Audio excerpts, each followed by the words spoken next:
Dans cette vidéo formation, nous allons nous intéresser aux options disponibles d'un tableau croisé dynamique. Donc tout d'abord, je sélectionne ici ce tableau croisé dynamique. Donc dès que je le sélectionne, vous pouvez voir en haut de nouveaux onglets apparaître. Nous allons ici cliquer sur l'onglet Création. Par l'intermédiaire de cet onglet, vous allez pouvoir personnaliser l'affichage de votre tableau croisé dynamique. Par exemple, si l'occasion se présente, donc vous avez la possibilité d'insérer des sous-totaux. Vous pouvez également choisir de ne pas afficher les totaux généraux. Donc vous voyez par exemple ici la ligne totale générale. Si je ne souhaite pas l'afficher dans mon tableau croisé dynamique, je clique ici sur totaux généraux et je les désactive en cliquant ici sur la première ligne. Vous voyez, je clique et maintenant la ligne avec le total général a bien disparu de mon tableau. Pour le réafficher, je reclique ici sur totaux généraux et je choisis pour quelle ligne ou colonne l'afficher, donc soit pour toutes les lignes et colonnes, soit juste pour les lignes ou juste pour les colonnes. Donc ici par exemple je vais juste les afficher pour les colonnes, je clique donc ici sur colonne uniquement comme ceci. Vous pouvez ensuite choisir si vous souhaitez avoir des en-têtes de lignes ou de colonnes ou non. Donc par exemple ici je n'utilise que des en-têtes de colonnes. Si je souhaite les désactiver, je décoche ici cette case là et voyez maintenant donc les premières lignes de mon tableau est maintenant considérée comme une ligne normale et non plus comme une en-tête de colonne. Pour réactiver ces en-têtes de colonne, je recoche ici la case correspondante. Vous avez également la possibilité de choisir d'afficher dans votre tableau croisé dynamique des lignes ou colonnes à bande. Donc par exemple ici, si je souhaite activer les lignes à bande, je coche la case correspondante et voyez maintenant une ligne sur deux, donc il ne s'agit pas de la même couleur. Pour finir donc avec la personnalisation de votre tableau croisé dynamique, nous allons voir qu'il existe également des styles pour vous permettre de changer très rapidement la mise en forme générale de votre tableau croisé dynamique. Donc pour changer le style de celui-ci, vous cliquez sur ce bouton-là pour le faire tous apparaître et il ne vous reste plus qu'à choisir dans le menu qui apparaît le style à utiliser.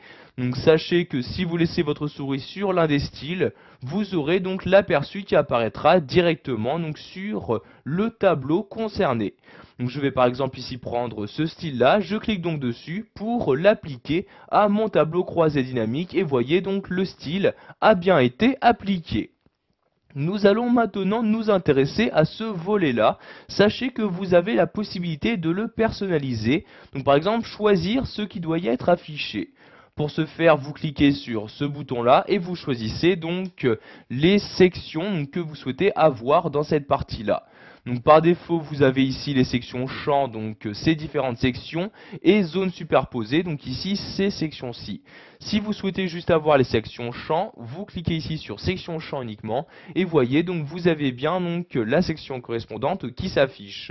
Si je reclique sur ce bouton, je peux de nouveau choisir le type de section à afficher. Donc par exemple section zone uniquement 2 sur 2, je clique sur la ligne et voyez je n'ai maintenant plus que les zones qui apparaissent dans ce volet-ci.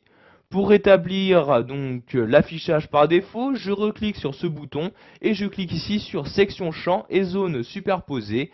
Il s'agit de la première ligne et voyez j'ai bien pu rétablir l'affichage par défaut de ce volet. Pour finir, nous allons voir comment configurer votre tableau croisé dynamique, donc comment personnaliser son fonctionnement. Donc pour ce faire, je me rends dans l'onglet Options et tout à gauche de cet onglet, je vais cliquer ici sur Options du tableau croisé dynamique.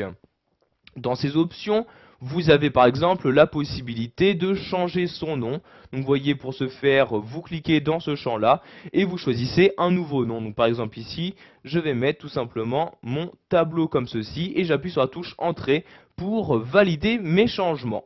Maintenant, pour accéder aux vraies options de ce tableau croisé dynamique, je reclique ici sur Options et cette fois-ci, je clique ici de nouveau sur Options comme ceci. Vous allez donc avoir une nouvelle fenêtre qui va s'ouvrir.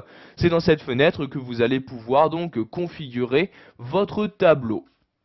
Vous avez par exemple la possibilité de fusionner et centrer les cellules contenant des étiquettes Vous pouvez choisir donc pour les différents formats de cellules, par exemple, dès qu'il y a une erreur d'afficher un message personnalisé, de même pour les cellules vides. Si vous vous rendez en haut de cette fenêtre, vous pouvez voir ici différents onglets pour que vous puissiez donc accéder aux différentes catégories de configuration. Donc, par exemple, si vous souhaitez personnaliser la ligne des totaux et des filtres, vous vous rendez ici sur Totaux et filtres et vous choisissez donc la configuration que vous souhaitez. De même, pour changer l'affichage du tableau, je me rends ici dans l'onglet Affichage. Je peux par exemple dans cette partie-là choisir d'afficher ou non différents boutons ou autres. Donc, par exemple ici le bouton Développer réduire, afficher les infobules, etc.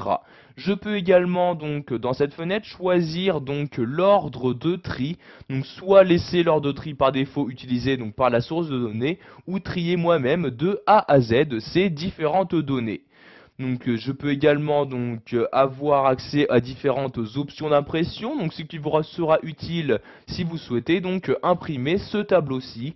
Vous cliquez donc ici sur l'onglet Impression et vous avez donc ici les différentes options correspondantes. Pour valider tous vos changements, pensez bien à cliquer ici sur OK comme ceci.